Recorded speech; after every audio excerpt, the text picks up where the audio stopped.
Now we're going to study Faraday's law. So very famous, very famous law for electrodynamics. So I give you the definition first, and then we look at them in detail. First, Faraday's law tells us a changing magnetic field B induces an electric field E. So how to decide on the direction of the induced field? It's given by Lenz's law, where the induced field tends to cancel the change. So now this is a famous Faraday's experiment. So we have a magnetic field in the blue region. It's pointing in. And then we have a circuit here. So if we pull the circuit to this direction, we have a reduced magnetic field from the circuit's point of view. And then this changing magnetic field, so this reduced magnetic field would induce a current in a direction that it try to compensate for the change. So the direction is here. The compensation, the induced magnetic field is pointing in, so that it compensate for the loss in magnetic field. So that's I. And this is the pulling of the circuit. So the reduction in the magnetic field will induce current, and the current would induce further induced magnetic field that would try to compensate for the loss in the the original magnetic field. Another example is, for example, if you have a solenoid. It's wired this way, so something like this. And then we have, suppose we have a metal ring up here. So when we switch it on, so originally we don't have current here, but when we switch on, then suddenly we have the magnetic field pointing to this direction. So this would induce current on the ring. The current direction would be in a way that it will try to cancel the sudden increase of magnetic field. So right-hand rule, it should be clockwise for the current on the ring. Then the ring would induce magnetic field pointing down to try to cancel this magnetic field. So the ring will jump off. Okay, so now let's look at equations that define Faraday's law. So first, definition, flux. So we have learned in electrical field, the flux is defined by the electrical field. So flux of electrical field is defined by the electrical field passing through a surface. So you remember Gauss' law, where the flux, so the closed surface of integral on the electrical field is determined by the total charge enclosed. So that's Gauss' law. So this definition is electric flux. Similarly, the magnetic flux is equal to the surface integral B field dA. So the flux is here. So when you put the circuit this way, the flux will be reduced. And then we have an induced circuit, induced current that try to compensate for the loss in magnetic field. So this is a new definition. And then Faraday's law tells us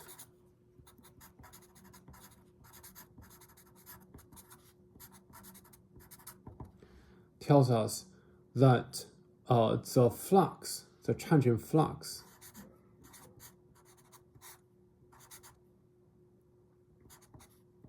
would generate force. Force is field. Essentially, it will generate energy. So we have the the closed line integral of a new induced electric field that drives the current. So electrical field across a wire, so that's work. So that work is done because of a change in magnetic field. So let's write it properly in a like normal way. So the integral form of the Faraday's law is line integral and minus d flux dt, so change in flux. So minus sign is because of Lenz's law. Okay, so this would naturally have a differential form. So this, for this line, closed line integral, we call the fundamental theorem for curl. So we have curl of E dA surface integral. And here we have surface integral. That's the definition of the flux. So here we have surface integral dB dt. So here I write partial derivative because we did write B field inside of the surface integral. So B can be a function of x, y, z. And here B is also a function of t because the magnetic field is time varying, and that generates electric field. So the differential form would be the curl of E equals to minus dB dt. So look at this. Electric field has a curl as well. So initially in electrostatics,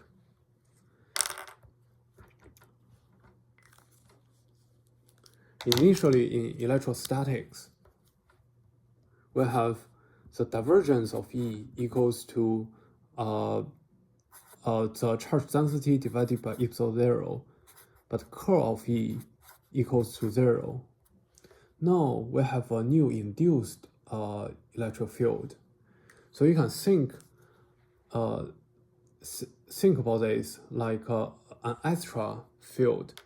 So initially we have the electrostatic electric field, and now because of the change of magnetic field, we have a new field.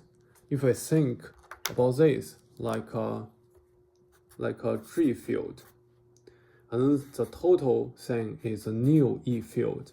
So G field will have a curl, but E field doesn't have a curl. E field would have a divergence, but G field wouldn't have a divergence because G field is from B field. I hope that's not too complicated. So overall, the overall E field will now have both divergence and curl.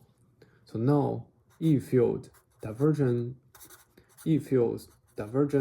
equals to the charge density divided by epsilon 0, and then the curl equals to minus dB dt. This is really if you feel it's very confusing when I call it G field, just forget about it. So basically this is what's important. So the overall E field now will have both divergence and curl.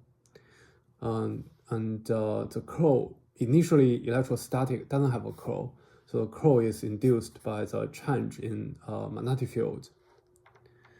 So another way to imagine this is, for example, you have a loop, and you have current, and this loop, this current would produce some magnetic field, and then we have another loop. It doesn't see this loop, but it can feel the magnetic field. And when the magnetic field changes So here the current change, and then magnetic field change, and then here this other loop will feel the magnetic change, will feel the change in magnetic field. And then this would introduce another current to try to cancel the change. So when the other loop try to change the cancel the change, then it induces another current. This is exactly why when you, for example, switch off some electric device, when you unplug like a toaster, you see spark, because the sudden switch off of the current induce change in magnetic field, and then change in magnetic field would introduce, a new current. We want to look at an example of Faraday's law, but before we do that, let's review all the laws that give us divergence or curl of B field or E field. So the first one we learned was Gauss law.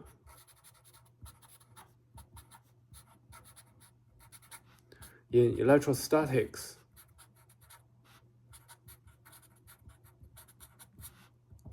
so we have the divergence of the E field equal to the volume charge density divided by epsilon 0.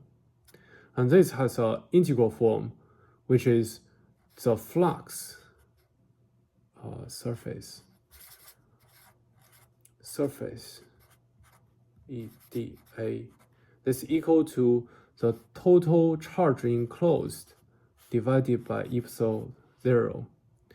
So we use this a lot to calculate E field. We try to find Gaussian surface over which the magnitude of E field is constant. And then next we have Ampere's law.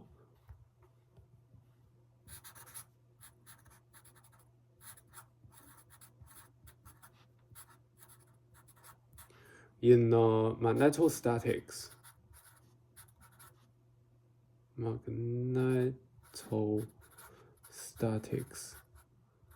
sorry about that. This gives us curl of the B field is equal to mu 0 and then the volume current density. So this also has an integral form, which is the closed line integral B dl equals to mu 0 total current enclosed. So we use this a lot. We try to find Amperian loop along which the magnitude of B field is constant. And now we have Faraday's law. Faraday's law in electrodynamics.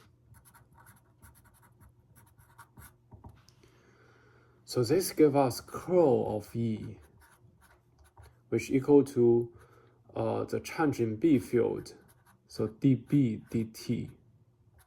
So we have an integral form for this, which is a closed path integral. This equals to minus d flux of B field divided by dt.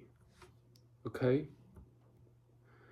So now if we want to calculate E field based on this, we need to find a loop now instead of surface. We need to find a loop. So how do we do that? Let's look at an example.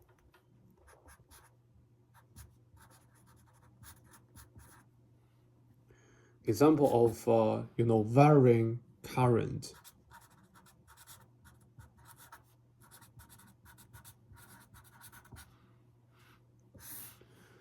So this is example 7.9 of the textbook. Okay, suppose we have current. It is time varying, it is changing. And current, they always generate magnetic field. So we have a magnetic field swirl around this current, which is also time varying. It is also changing. So when B field is changing, if there is a circuit here, this changing B field would give us induced current. But if we don't have current here, we will only have electric field. So the loop we are looking for, if I have current, it is a loop of it is a loop, a current loop. But if we don't have circuit here, then we only have electric field. But the loop we are looking for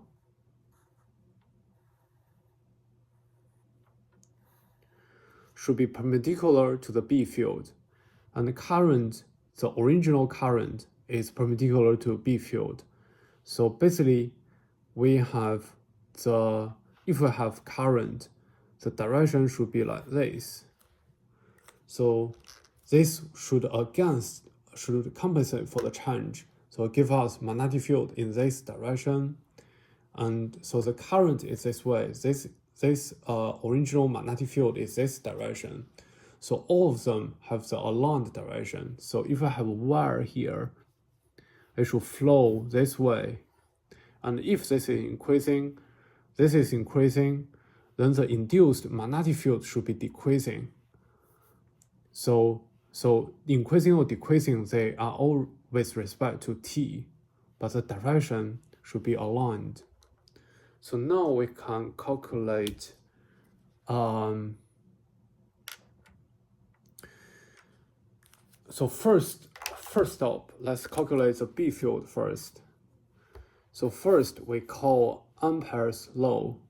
So we have B as a function of t, and then the Ampere loop is just a field line here. So if this is here is of distance s to the current, then we have 2 pi s equal to mu 0, the total current enclosed. So this gives us B field equals to mu 0 divided by 2 pi s and then IT. So current is changing, magnetic field is changing. And then second step, we want to use the change in magnetic field to calculate the new E field here.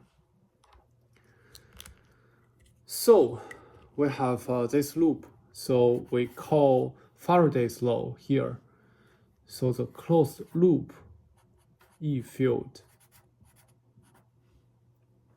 So if the distance to the current from this side is S0, and from this side to the current is S1, so the length of the loop is L. We want to do integral along the electric field. The width is infinitesimally small. We have ds. So dA equals L ds. So here E dl we have here. So E field to the distance S0 to the wire, we have E field S0 L. So this E field integral along L, we have E S0 L, and then we have minus E S1 L. Why? The E field is towards this direction, but we need to close the loop. So that's against the direction of E as a distance S1 to the current. So I have minus EL, E1L, okay? So now this equals to this, which is minus d flux dt. And we want to extend this, we want to express this flux as a function of B. So we have minus surface integral dB dt, and then dA. dA is L ds. dB dt, we have this. Only it is a function of dt. Mu 0, 2 pi, they are constants. So what we have is minus mu 0, 2 pi, and then it is a function of t. So here we have di dt. So di dt.